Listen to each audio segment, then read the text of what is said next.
Hoy es un buen día para recordar tres cosas que tenemos que tener presente cuando pensamos en los difuntos o en nuestra propia situación, cuando Dios quiera, también de difuntos.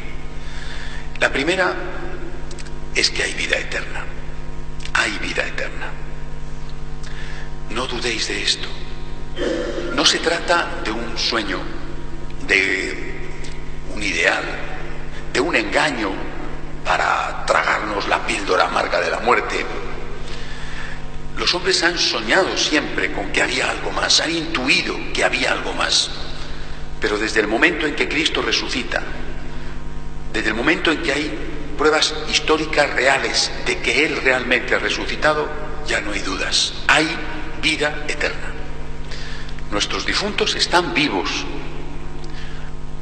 Es verdad que además hay a veces una especie de pruebas de personas que mueren, que después no han terminado de morir, vuelven y cuentan todos una experiencia semejante.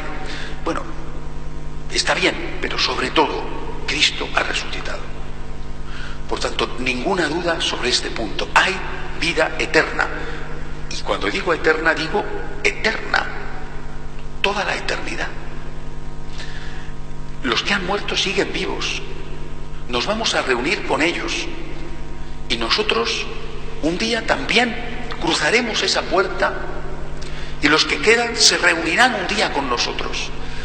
Esto es necesario recordarlo porque hemos perdido este horizonte de eternidad y por eso nos angustia tanto la vida aquí, porque nos da la impresión de que se nos pasa el tiempo, de que no hemos logrado hacer todo lo que teníamos que hacer y de que cuando esto se acabe ya no habrá nada más.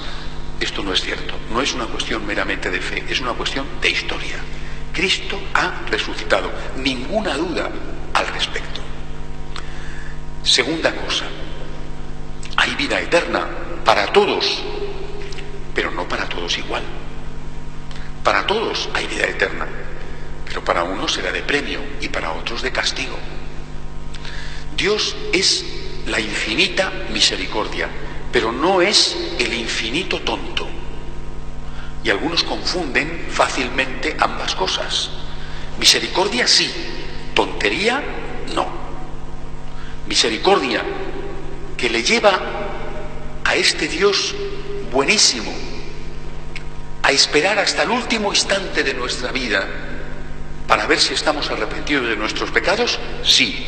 Tontería ninguna, porque la tontería de Dios supondría ser injusto para con las víctimas. Por lo tanto, Dios es la infinita misericordia, pero cero tontería. El que muere en pecado mortal va al infierno. Esta es la doctrina de la Iglesia y esto es lo que nos ha enseñado Jesucristo, que con toda claridad dijo que Él iba a venir a juzgar y que a unos les iba a decir, venid benditos de mi Padre porque he tenido hambre y me habéis dado de comer, y a otros les iba a decir, id malditos de mi Padre, al fuego eterno.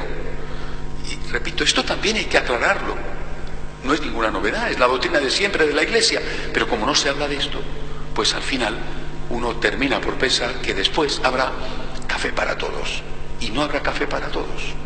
La misericordia de Dios te está esperando a 1 milímetro de tu piel a que tú digas, perdóname Señor. Pero si de ti no sale el perdóname Señor, tú eres el que se cierra a la misericordia divina.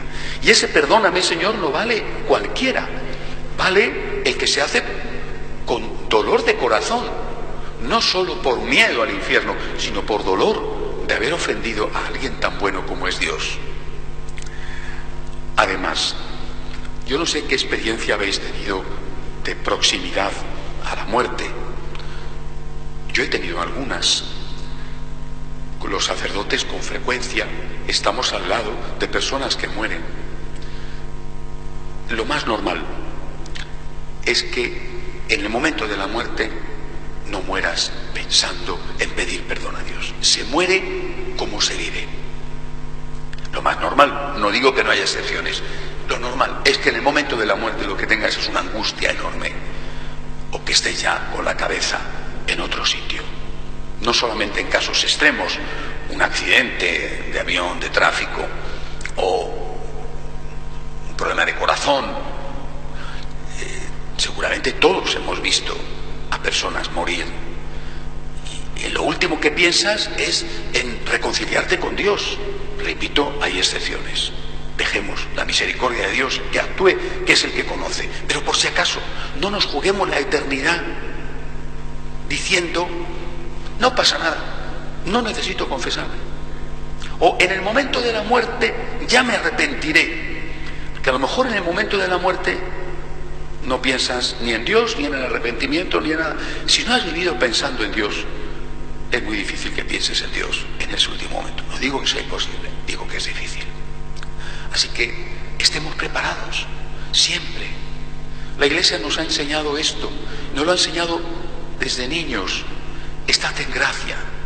No sabes en qué momento vendrá el Señor a llamarte, no sabes cuál será tu día y tu hora. Estate en gracia, estate preparado. Que cuando te llegue ese momento que va a marcar el paso a la eternidad, nada menos, que cuando te llegue ese momento estés bien. Porque a lo mejor en ese momento no estás para pensar en otra cosa más que en la angustia de que se te acaba la vida. Tercera cosa importante para el día de hoy. Han muerto antes que nosotros y nos vamos a encontrar con ellos porque están vivos. Pero muchas veces han muerto dos veces. El día que murieron, el día que los olvidamos. Esto es terrible. Han muerto, ha sido ley de vida, a veces ancianos, venerables, rodeados por los suyos, otras veces jóvenes por una enfermedad o por un accidente, han muerto. Pero tú también los has matado. No porque les trataras mal, no porque les dieras veneno, no porque... No, les has matado cuando te olvidas de ellos, cuando dejas de rezar por ellos, cuando te olvidas de tantas cosas como te enseñaron, cuando dejas de agradecer tanto como les debes. La oración por los difuntos es nuestra ofrenda de agradecimiento por todo lo que les debemos. En algunos casos, la vida, por ejemplo, nuestros padres. En otros casos, la amistad. Una amistad que ha podido ser tan importante en un momento dado de nuestra vida. Después pasó, pero ese empujón nos lo dieron ellos. Esa ayuda tan oportuna, tan necesaria, nos la dieron ellos. ¿Cuántas personas han pasado por nuestra vida que después, algunos han muerto y no lo hemos sabido porque simplemente se perdió el contacto, pero otros no? ¿Cuántas personas les debemos muchísimo y les hemos olvidado? Hoy es un día para recordarles, para agradecerles y especialmente para recordar a nuestros padres, porque a ellos les debemos más, no solo la vida, sino una herencia moral. Una herencia moral en la que tenemos que apoyarnos. ¿Qué haría mi papá? ¿Qué hizo mi papá en este momento? Nuestros mayores, muchos de ellos son santos. Atravesaron situaciones mucho más difíciles que las nuestras. Vivieron, por ejemplo, en España, en la guerra civil, en la inmediata posguerra. Sacaron adelante su familia con una tenacidad, con una fidelidad matrimonial, con un amor a los hijos, con una capacidad de trabajo, sin quejarse, siendo felices en medio de las penurias. ¿No es acaso esto un testimonio y un ejemplo? Y nosotros nos hemos convertido en unos blandengues que de todo nos quejamos, que por todo hacemos un problema, que nunca estamos satisfechos. Parece que no procedemos de esos troncos firmes, sino que somos todos descendientes de la pata del Cid, todos nobles que hemos sido criados entre algodones, cuando en nuestras raíces lo que está es honestidad, trabajo, fidelidad, lucha, esfuerzo y sacrificio. Eso tenemos que recordarlo, porque esa es la herencia que nos dejaron, herencia que muchas veces hemos olvidado o hemos dilapidado. Por lo tanto, hoy es el día de difuntos. Hay vida eterna. Habrá un juicio de misericordia, pero un juicio.